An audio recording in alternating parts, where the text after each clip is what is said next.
आपण वितरणाचे नकाशे या धड्याच्या पुढच्या विभागामध्ये प्रवेश करतोय. चला तर मग ह्याच्यामध्ये आता काय दिलंय की आपण आतापर्यंत बघितलं थोडंसं टिंब पद्धत कसं आहे, नकाशामध्ये कशी दिलेली आहे. त्याच्यानंतर आपल्याला काही नकाशे देऊन त्याच्यावरची प्रश्नोत्तर पण आपण बघितली. आपल्याला काही नकाशे दिले होते आणि त्याच्यामध्ये आपण काही प्रश्नोत्तर सुद्धा बघितली. तर आता हे करून पहा असं सांगितलंय. तर काय आहे हे, चला बघूया. आता आपण टिंब पद्धतीचा नकाशा तयार करूया. त्याच्यासाठी एक खालील कृती करायची. तर आकृती 1.6 मधील नंदुरबार जिल्ह्याचा नकाशा हा तुम्ही काळजीपूर्वक बघायचा आहे. मग त्याच्यानंतर तो एका वेगळ्या कागदावर किंवा ट्रेसिंग पेपरवर तालुका आणि जिल्हा या सीमांसह काढायचा आहे. आता या नकाशासोबतचा लोकसंख्येचा तक्ता पण तुम्ही बघा.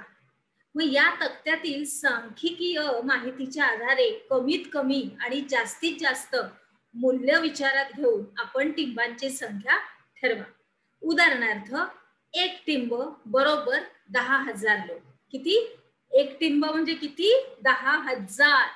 म्हणजे एका उपविभागात किती टिंब द्यावी, किती द्यायची हे तुम्हाला ठरवता येणार आहे. हे काय करता येणार आहे? तुम्हाला ठरवता येणार आहे. पुढे बघूया की टिंब जर समान आकारात काढण्याकरिता एका बॉलपेनची रिफिल तुम्हाला घ्या. त्याच्यानंतर या रिफिलची मागची बाजू कापसानं बंद करायची आणि आता स्टॅम्प पॅडवर ही बाजू दाबून नंतर नकाशामध्ये आवश्यक तिथे टिंबांचे असे ठसे उमटवायचे. असे असे असे, बरोबर? असे नाही, असे. म्हणजे ती रिफिल आहे, ती रिफिल अशी अशी अशी अशी टोचायची नाही, म्हणजे अशी दाबायची. स्टॅम्पवर आपण कसं असं दाबतो तसं. त्याच्यानंतर नकाशावर टिंबांचे ठसे उमटवताना आकृती क्रमांक 1.6 मधली प्राकृतिक रचना, जलस्रोत, रस्ते, लोहमार्ग, तालुका आणि जिल्हा मुख्य ठिकाणं ही तुम्ही विचारात घ्या. मग त्याच्यानंतर तुमचा जो तयार झालेला टिंब पद्धतीचा नकाशा आहे तो इतर विद्यार्थ्यांच्या नकाशांसोबत पडताळून पहा आणि वर्गात चर्चा करा. अर्थात हे जे तुम्हाला उपक्रमामध्ये दिलेलं आहे ते आता सध्या तरी तुम्ही आपल्या घरामध्येच आपले नकाशे तयार केलेले ठेवा. नंतर जेव्हा तुम्ही शाळेला जाल त्यावेळेस हे करा की आपल्या विद्यार्थी सवंगड्यांबरोबर ह्याची चर्चा करून आपल्या विद्यार्थी सवंगड्यांच्या बरोबर ह्या नकाशाची चर्चा करून त्याच्यावरती पडताळून बघा एकमेकांचे, बरोबर? जेव्हा शाळा सुरू होईल त्यावेळेस. चला पुढे जाऊया. आता बघा नंदुरबार जिल्हा हा आपला दिलेलाच आहे. त्याच्यानंतर आता पुढे बघूया की तालुका आणि ग्रामीण काही लोकसंख्या वर्ष 2011ची. अक्कलकुवा, अक्कनी, तळोदे, शहादे, नंदुरबार, नवापूर. बघा ह्याच्यामध्ये काही ग्रामीण तालुके दिलेत, त्याच्यातली लोकसंख्या पण दिलेली आहे. त्याच्यानंतर आपण बघत आहोत की भौगोलिक क्षेत्रफळ. तर क्षेत्रफळ ही भूगोलातली एक महत्वाची अभ्यास पद्धती आहे आणि भौगोलिक संकल्पनांचा व घटकांचा प्रत्यक्ष अनुभव क्षेत्रफळीने घेता येतो. मानव आणि पर्यावरण यांच्यातील संबंध जे आहेत ते जाणून घेण्याच्या दृष्टीने हा भौगोलिक क्षेत्रफळ ही अत्यंत उपयुक्त अशी असते. आणि क्षेत्रफळीची पूर्वतयारी कशी करायची, तर त्या भेटीचं ठिकाण, त्याच्यानंतर त्या ठिकाणाला भेट देण्याचा हेतू निश्चित करावा लागतो. त्याच्यानंतर क्षेत्रफळीमध्ये आपण कोणत्या कोणत्या घटकांचं निरीक्षण करणार आहोत आणि ते ठरवून घ्यायचंय. आणि मग ज्या ठिकाणी आपण भेट देणार आहोत त्या ठिकाणाला नकाशा आणि तेथे जाण्याच्या मार्गाचा नकाशा हा संपूर्णपणे आपल्याला बघून तशी तयारी करावी लागते. पुढे जाऊया. त्याच्यानंतर या सगळ्यांचा अभ्यास करावा लागतो.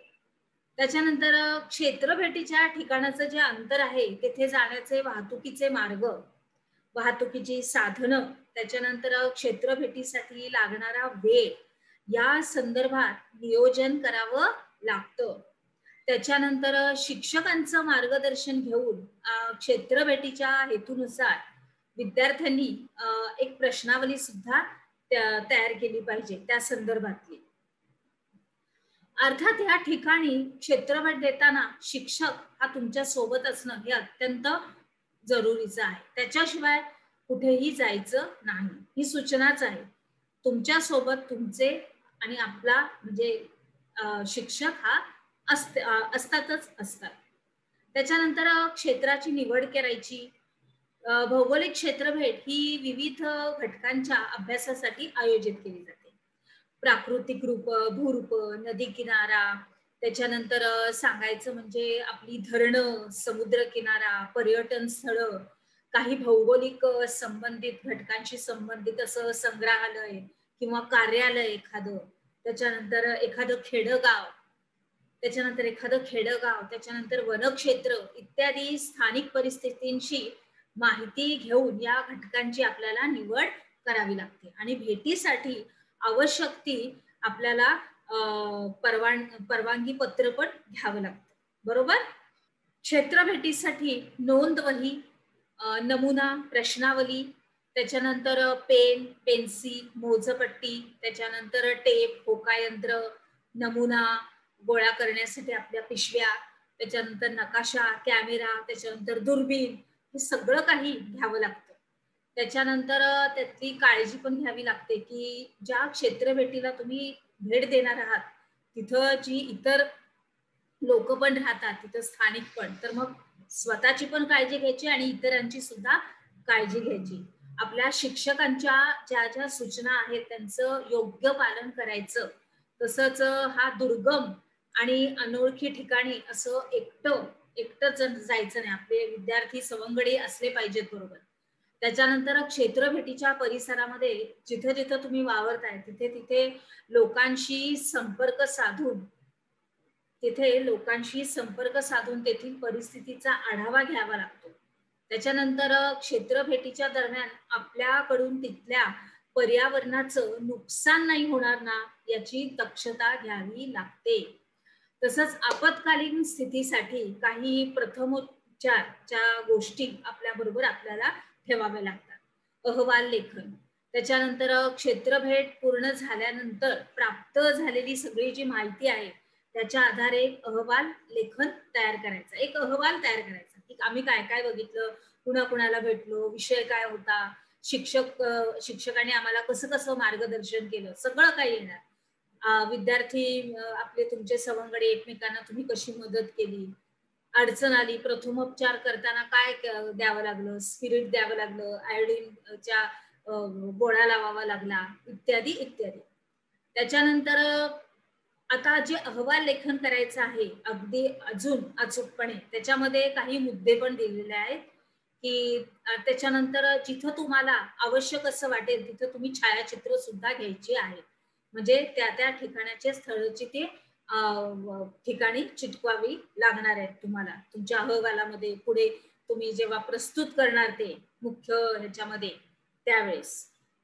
तर खालील मुद्दे आहेत काही: प्रस्तावना, स्थान व मार्ग नकाशा, प्राकृतिक घटक, हवामान, लोकसंख्या, पर्यावरणीय समस्या आणि उपाय, त्याच्यानंतर भूमी उपयोजन आणि निष्कर्ष.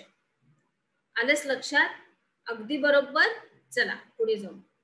आता आपण काय शिकलो तर वितरणाच्या नकाशाचे उपयोग आणि प्रकार हे तुम्हाला स्पष्ट करायचे आणि समघणी आणि क्षेत्रगणी या पद्धतीमधला फरक सांगायचा. चला तर पुढे जाऊया आपल्या पुढच्या उपक्रमात.